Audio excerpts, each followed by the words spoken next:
शिंदे सेनेमध्ये प्रवेश घेतला असं ते स्वतः म्हणतात ना दादा. कुठे प्रवेश घेतला? आपल्यासोबत शिंदे गटाचे शिवसेनेचे बंडूभाऊ खोम आहेत. बंडूभाऊ, तुमची प्रतिक्रिया घ्यायचं नेमकं कारण हे आहे की तुमची एक रेकॉर्डिंग व्हायरल झाली आणि महत्वाचं म्हणजे तुमच्या पक्षामध्ये म्हणजे शिंदे गटामध्ये सध्या उद्धव बाळासाहेब ठाकरे गटाचे जे अमरावती जिल्हा प्रमुख होते नरेंद्रजी पडोळे यांनी पक्ष प्रवेश केला. परंतु आपल्या त्या रेकॉर्डिंग मधून एवढं लक्षात आलं की पक्ष प्रवेश म्हणजे तुम्ही त्यांना विलीन नाही केलं, ते स्वतःहून आले. म्हणजे असं कोण वक्तव्य केलं होतं तुम्ही त्या रेकॉर्डिंग मध्ये थोडक्यात होतं? बरोबर आहे ना. पक्ष प्रवेश केलाच नाही तर केला नाही तर केला नाहीच असं म्हणणार आहे ना. पहिल्या पदाचा राजीनामा देणे आणि पक्ष प्रवेश करणे याच्यामध्ये फरक आहे.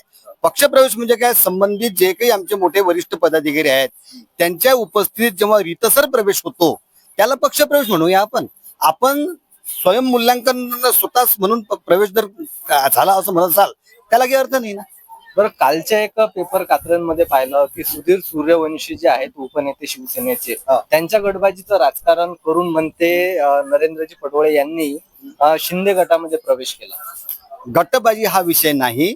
आपलं जे कर्तव्य जर चांगलं असेल तर गटबाजीचा विषय नाही. गटबाजी ही संपूर्ण देशात सुरू आहे, महाराष्ट्रात सुरू आहे, विदर्भात सुरू आहे, जिल्ह्यात सुरू आहे.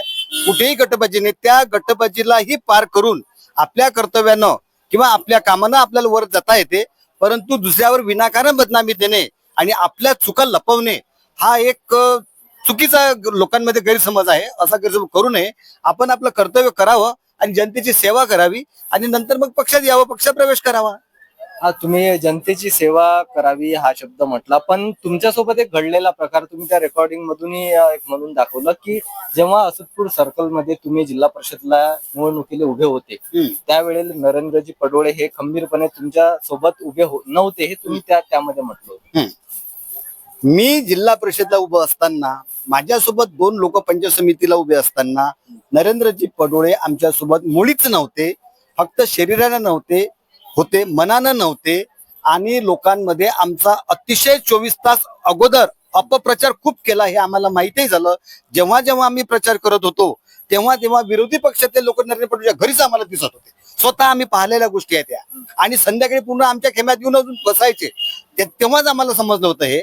त्यांनी स्वतःच्या शिवाय ना कोणता पंचायत समिती सदस्य निवडून आणला, जिल्हा परिषद सदस्य निवडून आणला, ना कोणाला निवडून येऊ देत नाही. एक काळ असा होता की राशेगाव सर्कल हे ओबीसी साठी राखीव होतं आणि हे असदपूर सर्कलचे होते.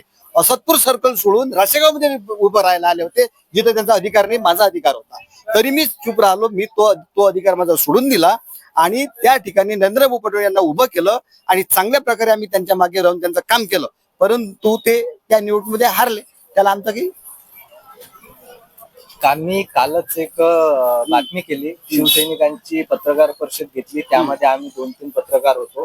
त्यामध्ये त्या शिवसैनिक जे कार्यकर्ते होते त्यांच्या भावनेतून, त्यांच्या प्रतिक्रियेतून एवढं तर लक्षात येते की नरेंद्रजी पडोळे हो. एक प्रश्न असा होता की काल मी एक न्यूज केली, एक बातमी केली आणि शिवसैनिक त्या ठिकाणी होते, दीक्षित महाराज सुद्धा होते, भैया भाकरे सुद्धा होते आणि शहरातले बरेचसे पदाधिकारी होते. त्यांचं म्हणणं असं होतं की नरेंद्रजी पडोळे हे आमच्या पक्षात म्हणजे शिवसेनेमध्ये प्रमुख जिल्हा प्रमुख होते, परंतु त्यांचं कार्य असं कोणतंच नव्हतं की जे पक्षातल्या कार्यकर्त्यांना विश्वासात घेऊन ते कुठेतरी निवेदन देतील वगैरे.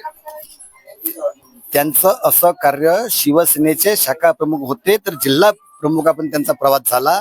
परंतु कुठल्याही सामान्य शिवसैनिकाला कधीही विश्वासात घेतलं नाही. जे काही राजकारण केलं स्वतःच्या स्वार्थासाठी केलं, आर्थिक स्वार्थासाठी केलं आणि त्याचा भुर्दंड, त्याचं जे काही विश्लेषण आहे ते सर्वच्या सर्व सामान्य जनतेला आणि सामान्य पदाधिकाऱ्यांना याचा पूर्ण शॉक बसला.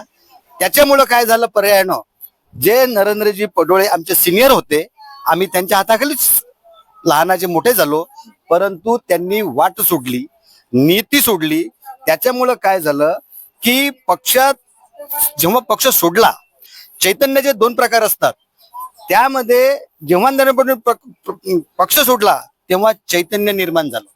कधी कधी पक्षात कोणी येते तेव्हा चैतन्य निर्माण होते, परंतु हे जेव्हा पक्षातून गेले तेव्हा उबाटामध्ये चैतन्य निर्माण झालं.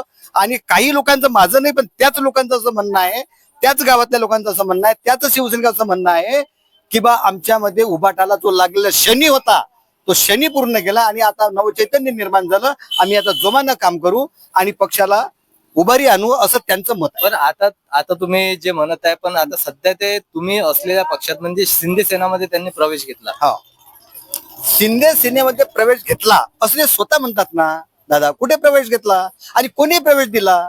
मी उद्या म्हणलं मी स्वतः एकनाथ शिंदे साहेबांच्या उपस्थित प्रवेश घेतलेला आहे. स्वतः माझं त्या ठिकाणी प्रूफ आहे. यांचं कुठे प्रूफ आहे? तुम्ही प्रवेश दिला, प्रवेश घेतला, कोणी काही म्हणू शकते. स्वयं घोषित प्रवेश जर असेल तर त्याला काही उपाय नाही.